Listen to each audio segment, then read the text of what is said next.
Olá pessoal, vamos então começar a aula de parasitologia com o tema malária. Seria então o assunto da aula de hoje. Meu nome é Matheus Coelho, professor da Unifunvic. Bem, vamos então falar um pouco sobre a história da malária. A malária foi descrita por Hipócrates 460 a.C., por volta de 460 anos antes de Cristo. Em 1880, Charles Alphonse Laveran descobriu o agente etiológico, que seria o protozoário, o Filapi complexa, gênero Plasmodium. Em 1899, três cientistas italianos, Grassi, Bastianelli e Bignali, demonstraram e descobriram que a transmissão se daria através do picado do mosquito vetor Anopheles. Em 1940 foram descobertos os primeiros medicamentos antimaláricos, a cloroquina, que tem sido bastante falada atualmente na mídia por conta da possibilidade de tratar a infecção pelo Covid-19. E também em 1940 foram descobertos os inseticidas organoclorados, dentre os quais o DDT, que foram úteis para tratamento, para tentativas de erradicar a doença do mundo, mas essas tentativas não foram eficazes e atualmente nós temos um quadro de cerca de 400 mil pessoas infectadas por malária, morrendo por malária no mundo. Em Cuba, após a Revolução Socialista em 1967, essa doença foi extinta dessa ilha. Tem alguns dados interessantes, mas vamos falar um pouco sobre a distribuição geográfica. Então, é uma doença de distribuição geográfica mundial e os países com maior risco de novos casos de incidência são esses que estão em vermelho. Então, há uma grande quantidade de países e continentes que são afetados por esta pandemia.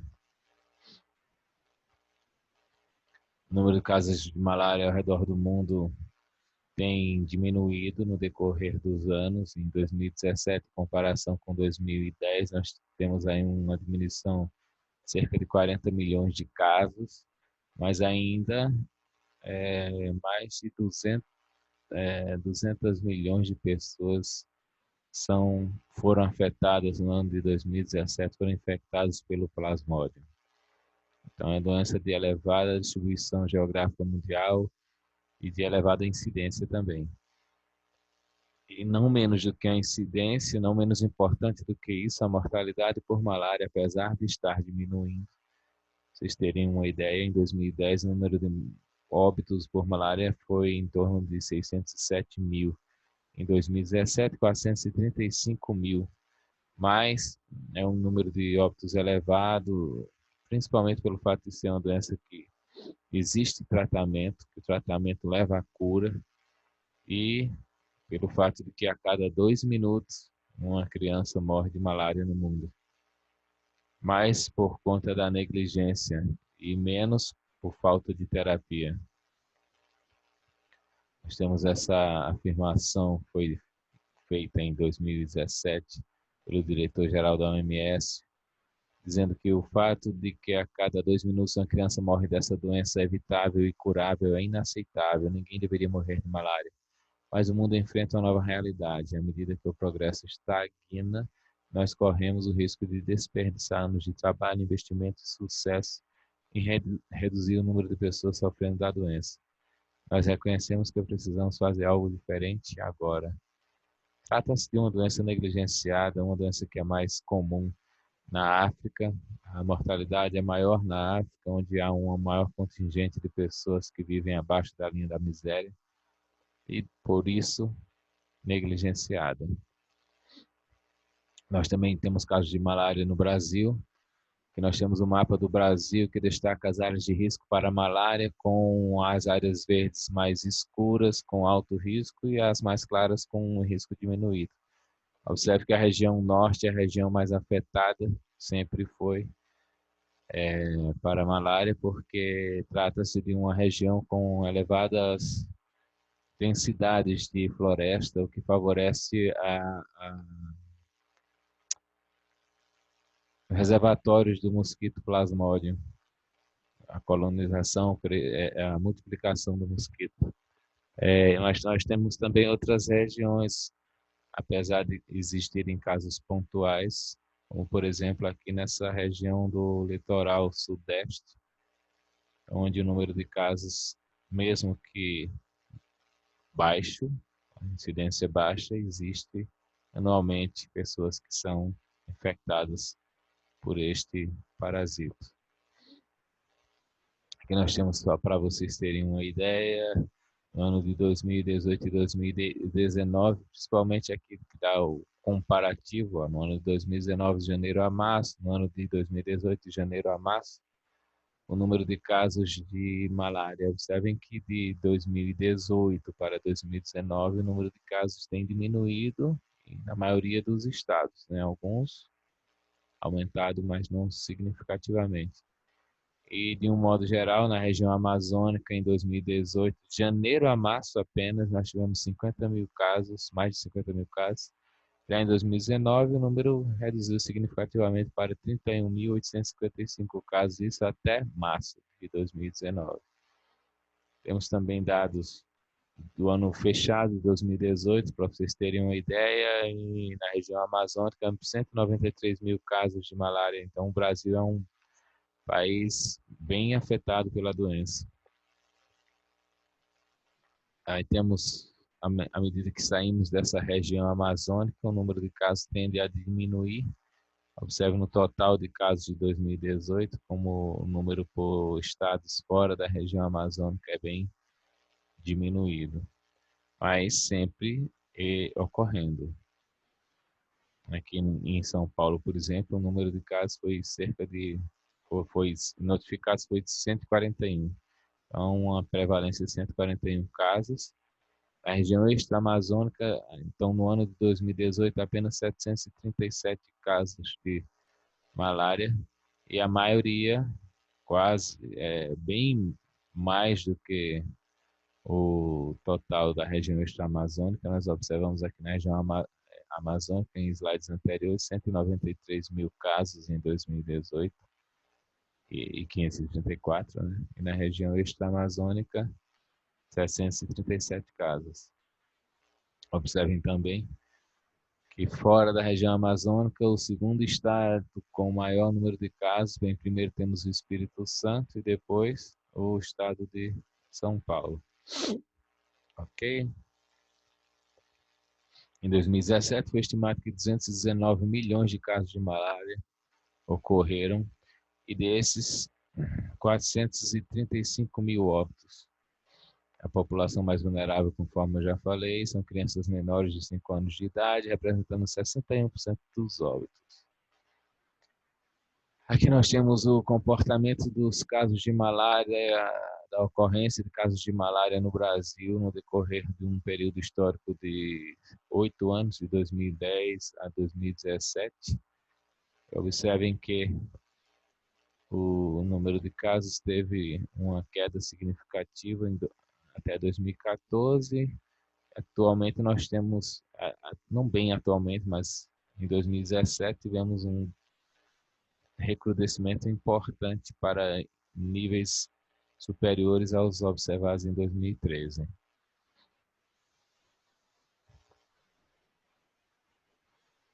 E nós temos o número de óbitos por malária, esses dados são de 2010, só para vocês terem uma ideia, que aí nós temos uma mortalidade, na verdade nós temos um período histórico também de 2000 a 2009, com a tendência de diminuição de número de óbitos também. Conforme já falei, a doença é causada por um protozoário denominado de Plasmodium, o gênero Plasmodium. São algumas espécies que podem infectar o ser humano.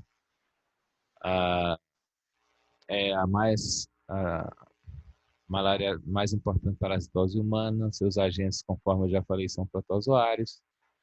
São denominados de plasmódios por conta do gênero Plasmodium, ao qual eles pertencem, sendo organismos unicelulares que evoluem em diversos hospedeiros, dentre os quais mamíferos, aves, répteis, e tendo como hospedeiro invertebrado os insetos, que nesse caso são os hospedeiros definitivos do parasita. Por que hospedeiros definitivos? Porque o hospedeiro definitivo é aquele onde ocorre a reprodução sexuada. E nesse caso, os dípteros hematófagos anofelinos são os hospedeiros definitivos, já que a reprodução sexuada ocorre no interior deste. Algumas espécies só parasitam o ser humano, e são 4 as principais, nós vamos falar um pouco daqui a pouco. Existem outras espécies que podem parasitar o ser humano, mas parasitam outros hospedeiros, a exemplo do Plasmodium simium, que foi, alguns casos que ocorreram em humanos foram notificados, e isso foi até, inclusive, publicado em artigo científico, há cerca de 2 anos, na região serrana do Rio de Janeiro. Esses Plasmodium, esses protozoários possuem uma morfologia bastante variável. Para vocês terem uma ideia, nós temos aqui esporocistos, trofozoítos, esquizontes, merócito, rosácea, merozoítos, macromicrometócito, ovozigoto e oocisto. Para vocês entenderem um pouco dessas formas, é importante que a gente fale um pouco do ciclo biológico. Então, a forma que é inoculada pelo mosquito é denominada de esporozoítos. É importante que vocês se lembrem. Já esse esporozoito, quando ele invade o nosso organismo, o organismo do hospedeiro, ele tem primeiro um ciclo de reprodução nas células hepáticas, que é denominado de esquizogonia hepática. Depois de alguns ciclos de reprodução através da esquizogonia hepática, o parasito ganha o sistema circulatório e passa a se reproduzir no interior das hemácias. Então, as hemácias são são as células alvo, as principais células alvo do Plasmodium. Eles, após saírem do fígado, eles se reproduzem no interior das hemácias e através da esquizogonia, que nesse caso é denominado de esquizogonia sanguínea. Vocês já vão entender como é que funciona essa questão desse modo de reprodução por esquizogonia. Mas basicamente o esporozoito, ele no sistema circulatório, isso também ocorre no fígado, mas no sistema circulatório ele invade as hemácias e aí ele muda a sua conformação e passa a ser denominado de trofozoito jovem. Trofosito jovem vai amadurecer o seu núcleo, o núcleo vai ficar bastante denso e, aliás, o citoplasma vai ficar bastante denso. E aí nós vamos ter o processo de reprodução por esquizogonia, na qual o núcleo é dividido várias vezes em vários segmentos, para só depois haver a formação das células filhas. É diferente de uma reprodução binária, onde o núcleo se divide e depois a célula com os seus 2 núcleos se divide em 2 células filhas. Na esquizogonia nós temos uma célula com um núcleo, esse núcleo se divide diversas vezes e depois essa célula se separa nas células filhas. Vamos supor que uma célula divida antes de se separar nas células filhas, o seu núcleo se divide cerca de 64 vezes, vamos supor. E aí depois de todas essas divisões, vários núcleos, entre aspas, núcleos filhos foram formados, e aí o citoplasma se divide e a célula se divide em 64 células filhas. E esse processo de uma célula formar várias células filhas ao mesmo tempo, após sucessivas divisões do núcleo, é chamada de esquizogonia. Aí nós então depois temos o merócito, que seria basicamente essa célula já dividida, já com os seus núcleos, cada um com a sua porção do citoplasma. até que essas novas células filhas se separam do conjunto e serão então denominadas de merozoítos. Os merozoítos ficam no interior da célula, mas depois a hemácia se rompe e eles ganham o interstício, ficam livres na circulação. E aí o que é que acontece? Nós vamos ter esses merozoítos invadindo novas hemácias e fazendo diversos ciclos de reprodução assexuada. Até que, depois de diversos ciclos de reprodução assexuada, alguns merozoítos invadem hemácias e formam o que nós chamamos de células reprodutivas sexuadas, que são os macro e microgametócitos. Mas nós vamos ver isso daqui a pouco no próximo slide, inclusive. Aqui, ó, eu tenho uma hemácia. Nessa hemácia eu tenho a presença do trofoso após a invasão do esporozoito, que eu falei para vocês, que é inoculado pelo inseto. Forma-se o trofozoito jovem, que parece um anelzinho com uma pedrinha. Ou às vezes até com duas pedrinhas, vai depender da espécie de plasmódio. Ou até mais de um trofozoito dentro da mesma hemácia. O que importa é que esses trofozoitos eles vão tendo um adensamento do citoplasma, o citoplasma fica mais rico em material citoplasmático, e aí depois que esse citoplasma está bem espesso, você observa que o núcleo começa um processo de divisão, que culmina com a formação de esquizontes. Então, a partir do 19, nós temos o núcleo se dividindo, são os esquizontes, até chegar no 25. 25 seria, então, o esquizonte com cada núcleo já pronto para separar uma parte do citoplasma para si. Por enquanto, isso aqui é uma célula só, com vários núcleos, tal qual um maracujá cortado ao meio. Mas aí nós chegamos no ponto 26, onde eu tenho a rosácea.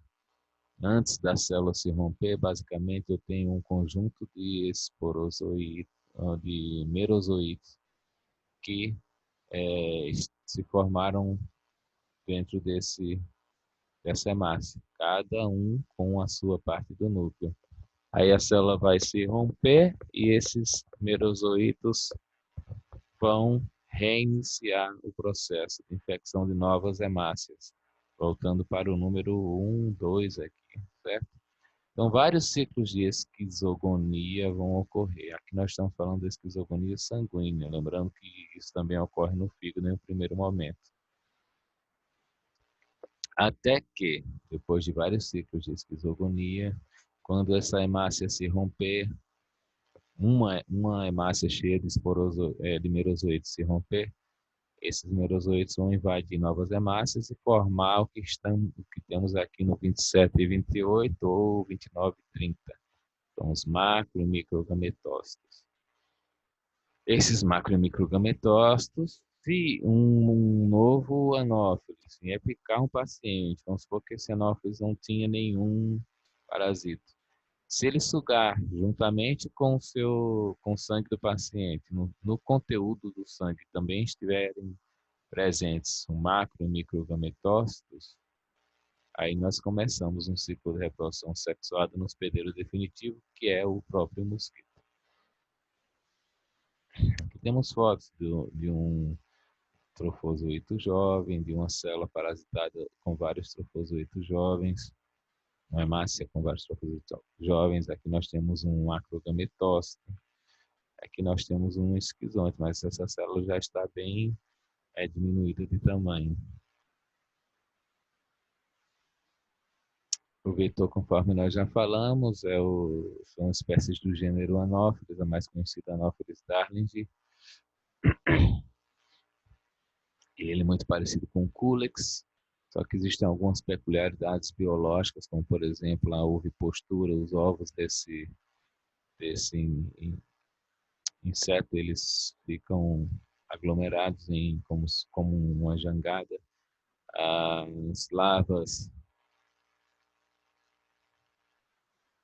As larvas apresentam quando em repouso ficam nessa posição, e o mosquito, por ele, são algumas das características morfológicas. Os mosquitos, quando pousam, eles ficam nessa posição paralela ao corpo, à superfície. Isso no caso do Culex. Já no caso do Anopheles, por exemplo, uma das diferenças é que a lava, quando em repouso, ela fica paralela à superfície da água, diferente do que acontece no Culex.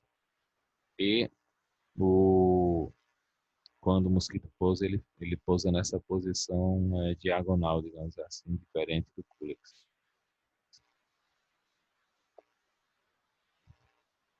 Conforme eu já falei, a reprodução sexual ocorre no mosquito, nas fêmeas apenas, que são hematófagas. Aqui nós temos o esquema mostrando que ocorre uma esquizogonia no fígado, depois de alguns ciclos de reprodução no fígado, a liberação de merozoítos que vão para a circulação. Esses merozoítos, dentro da hemácia, mudam sua conformação, são chamados agora de trofozoítos jovens, e esses trofozoítos amadurecem, então nós temos trofozoito maduro, ele começa a dividir o seu núcleo, passa a se chamar de esquizonte, e quando essas células se rompem, novos merozoítos invadirão novas células vermelhas, glóbulos vermelhos ou hemácias. Esse ciclo se repete nos vasos sanguíneos até que, depois de alguns ciclos de reprodução por esquizogonia, nós vamos ter aqui a formação dos gametas, micro e macrogametas. Então, essa célula, observe que ela está se rompendo aqui depois de vários ciclos, libera o merozoíto, só que esses novos merozoítos que se formaram aqui, eles formam os micro e macrogametócitos. E aí, se esses micro e macrogametócitos forem sugados juntamente com outros conteúdos do sangue, mas o que importa são esses dois aqui. Se eles forem sugados para o mosquito, pelo mosquito, né? Lá no intestino desse mosquito, a fêmea, né? Os micro e macrogametócitos vão iniciar o que nós chamamos de ciclo sexuado. O ciclo sexuado ele é mais complexo, mas envolve a formação do microgametócito. O macrogametócito forma um macrogameta, o microgametócito, através de um processo de desflagelação, libera os microgametas. Então, um microgametócito forma vários microgametas. Um macrogametócito evolui para macrogameta. E um desses microgametócitos podem fertilizar o macrogametócito, formando o que nós chamamos de oocineto ou cisto. Na verdade, isso aqui vai evoluir para esse processo de formação de uma célula ovo-zigoto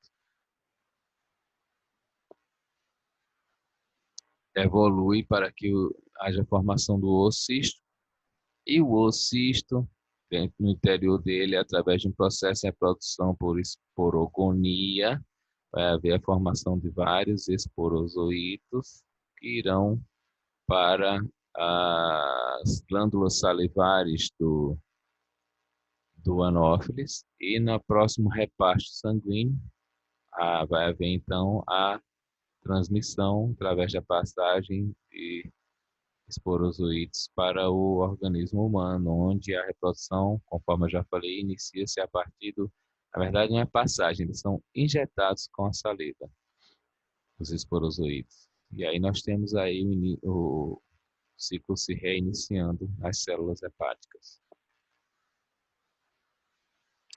As espécies normalmente responsáveis pela malária humana são 4. Nós temos Plasmodium falciparum, Vivax, Ovalle e malária.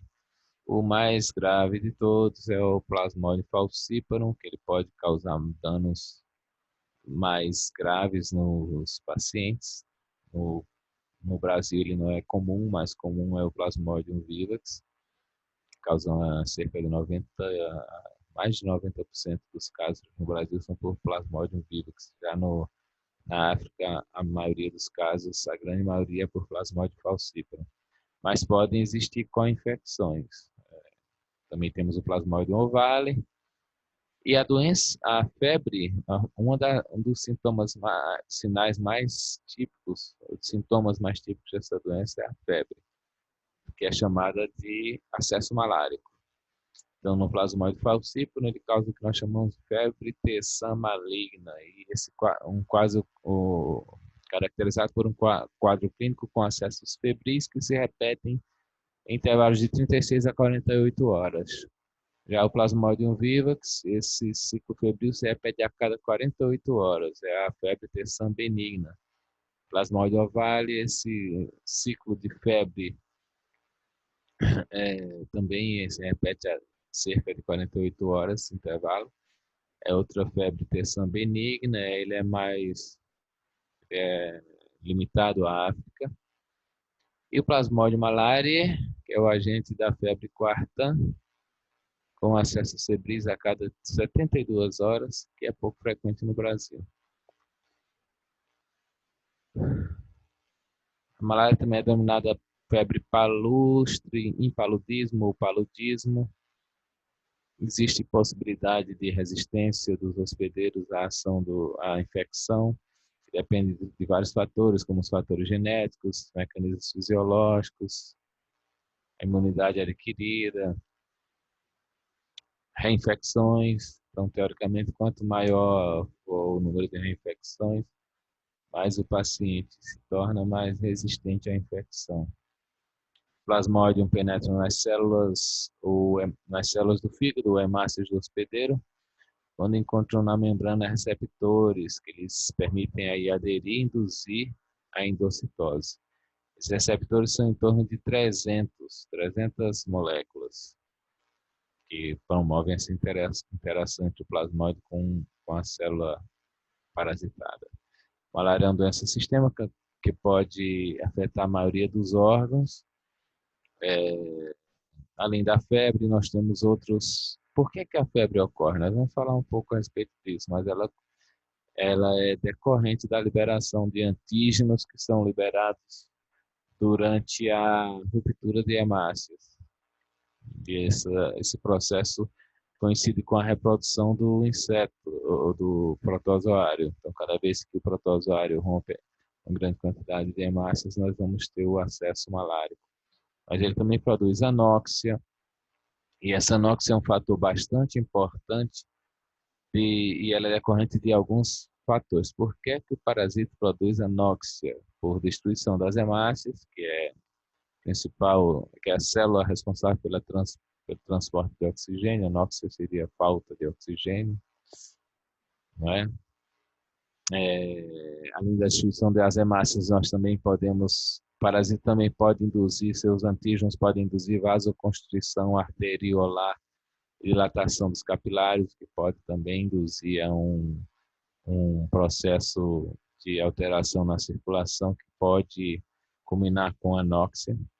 A terçã maligna nas hemácias, e ainda nós temos uma anóxia bem grave na terçã maligna, que é causada pelo plasmóide falciparum, uma vez que as hemácias parasitadas, elas apresentam alterações na sua superfície de membrana e apresentam também antígenos de superfície, que o parasito, do próprio parasito, que são expressos na superfície da hemácia.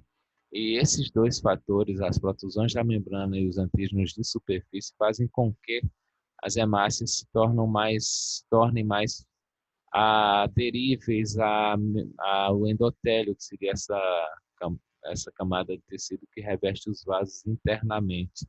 Então, com essas hemácias aderindo aos endotélios, o que é que pode acontecer? Pode haver formação de trombos e obstrução de pequenos vasos, particularmente no sistema nervoso central. E isso ocorre principalmente na malária causada pelo Plasmodium falciparum.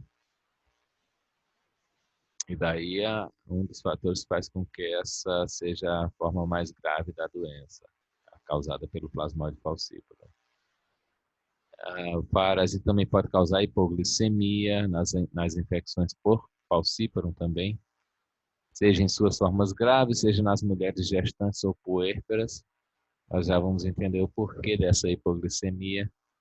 Também o parasita pode causar uma modificação na pigmentação de diversos órgãos que ficam com coloração escura, exemplo do fígado, do baço. Isso na malária crônica e devido à produção de um pigmento chamado de hemozoína, que nada mais é um resto da hemoglobina decorrente do metabolismo dos plasmódios, que acabam se acumulando nos restos celulares.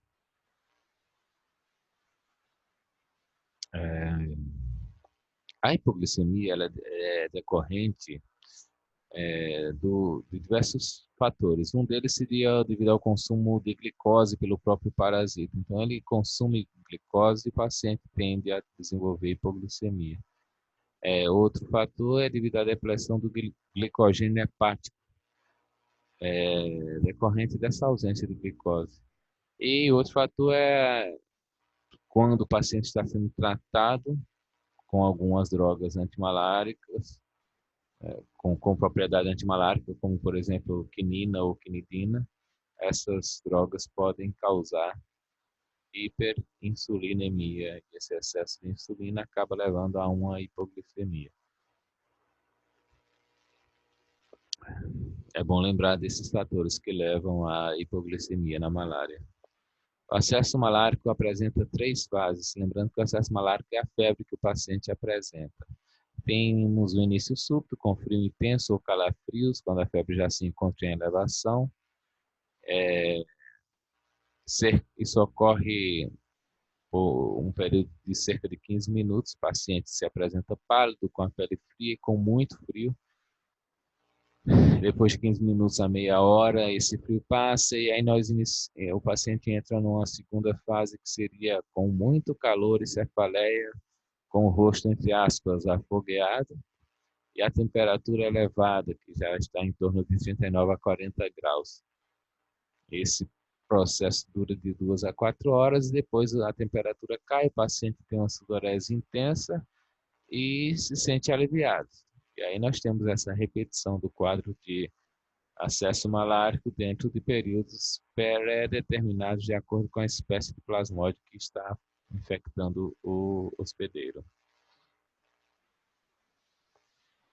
Temos outros danos que esse parasito causa. No baço, por exemplo, o órgão torna-se dilatado com gestos de tonalidade escura, com os capilares e seios venosos repletos de hemácias parasitadas. Há um aumento do tamanho do baço, que é a esplenomegalia. Ocorre uma fagocitose intensa aí, na tentativa de destruir o parasito e as células parasitadas. Ou no fígado ocorrem os mesmos problemas a nível de baço, com hepatomegalia nas formas crônicas. Na medula vai haver hiperplasia do sistema fagocitário e reação eritroblástica com produção e liberação de células imaturas na tentativa de repor a ausência dos eritrócitos. Isso pode ser observado no exame de sangue. Pode haver também uma diminuição da produção de células de defesa. No cérebro, na atrção maligna, há congestão, edema, microembolias, tromboses capilares, e aí, nos casos mais graves, o paciente acaba evoluindo para o óbito, particularmente pela febre, pelo plasmódio falciparum. As infecções graves por plasmódio falciparum ocorre hiperparasitemia, com grande quantidade de hemácias parasitadas, um quadro de malária cerebral, com confusão, delírio, torpor ou coma, anemia grave, com taxas de hemoglobina abaixo de 20%, e icterícia também é outro fator importante devido à grande destruição de hemácias. Normalmente, nesses quadros, esse quadro de malária cerebral, e antes mesmo da malária cerebral ocorrer, a hipoglicemia é um dos fatores que leva ao óbito de uma grande quantidade de crianças. A insuficiência renal também é um fator importante, devido com a excreção urinária inferior a 400 ml por dia, hipertermia, colapso circulatório, diversas outras alterações. Então, é uma doença de sintomas variados, grande dano de diversos órgãos-alvo, por isso a mortalidade é muito elevada. O diagnóstico da malária, um diagnóstico clínico, o paciente tem alguns sinais e sintomas, como febre intermitente, com sintomas que se repetem com regularidade, conforme nós já falamos, as febres terçã e quartã. Baço aumentado e doloroso é outro fator que implica no diagnóstico clínico. E residir ou proceder de zona endêmica. Então, ou ele reside no Amazonas, por exemplo, na região amazônica, ou ele veio de lá, ou veio da África, uma missão, enfim. E um outro fator, que seria o quarto fator que ajuda no diagnóstico clínico, seria a resposta favorável e rápida aos antimaláricos. Esses 4 pontos em si caracterizam que o paciente muito provavelmente tem malária. O diagnóstico laboratorial é feito normalmente através de exame do esfregar sanguíneo. Ele está errado, o acento agudo. Mas fácil esfregar sanguíneo. Esse esfregar sanguíneo é corado, tem vários corantes, como o panótico, é um exemplo, corante de rotina, que você consegue enxergar o parasita. E aí você pode ver os trofozoitos jovens, os esquizontes, enfim, várias formas de parasitas estarão lá, os micro e macrogametócitos. Você consegue diagnosticar através de microscopia. Existem também exames imunológicos, que são úteis, por exemplo, para estudos epidemiológicos. E a técnica da acridina orange também, a acridina é uma técnica interessante. A acridina orange é um corante que é utilizado para corar o DNA de células, ou de parasitas, por exemplo, ou de bactérias. Então, ele consegue corar o DNA ou o RNA de micro-organismos. No caso do RNA, esses micro-organismos vão aparecer com colorações laranja no seu núcleo, e no caso do DNA, eles aparecerão, o material genético vai aparecer com coloração laranja no caso do RNA, e no caso do DNA com coloração verde. O PCR também é uma técnica importante, a amplificação do DNA do parasita, mas a rotina é feita mais com exame de sangue. E aí nós lembrando que existe o esfregaço por gota estirada, que é esse que vocês estão vendo aqui, uma gota de sangue, uma lâmina para fazer esse estiramento, né? Quando você toca essa lâmina, um ângulo aproximado de 20 a 30 graus, o sangue se espalha por capilaridade aqui, e você faz esse estiramento da gota. E aí isso aqui é que vai ser corado, é observado no interior das hemácias. Agora, o esfregaço pode ser por gota espessa, onde eu coloco 3 gotas no meio de uma lâmina, 1, 2, 3 aqui, e faço o esfregaço centralizado aqui. Então, vai ter uma camada grossa de sangue aqui, mas que aumenta-se a possibilidade de eu identificar o parasita, de eu encontrar o parasita, porque são 3 gotas e não estiradas, e sim concentradas. O tratamento da malária. Bem, o tratamento da malária existem várias drogas, como a cloroquina, que atua contra as formas assexuadas sanguíneas. Temos a primaquina, a quinina. A quinina não age sobre as formas teciduais. Tem vários detalhes do tratamento. Para que o tratamento da quinina seja eficaz, por exemplo, pode fazer uma combinação com pirimetamina ou sulfadoxina, que são antibióticos que atuam nesse parasito, ou com tetraciclina, a fim de evitar recaídas da malária. Meftoquina também é uma droga análoga à quinina, desenvolvida com modificações químicas.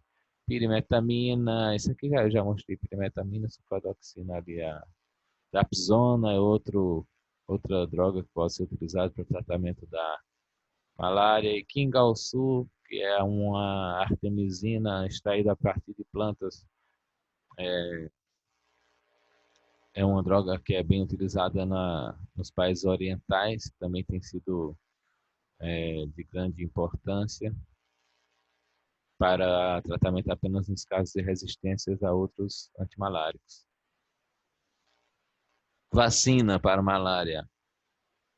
Existem algumas vacinas em fase de desenvolvimento, mas não seria o mérito falar a respeito disso agora. Já foram testadas doses dessa vacina em alguns países, na África, por exemplo. Os resultados têm sido promissores e acredito que no decorrer do tempo nós teremos aí uma vacina para uso em escala mundial, que vai diminuir significativamente a ocorrência e o impacto dessa doença a nível de mundo. Como prevenção é importante evitar as picadas, como profilaxia da malária, como através do uso de redes de mosquitos, que são chamadas de mosquiteiros, uso de repelentes de insetos, de inseticidas no interior da casa, manter as janelas sempre fechadas nas áreas endêmicas, isso particularmente muito útil nas áreas endêmicas para essa protozoose.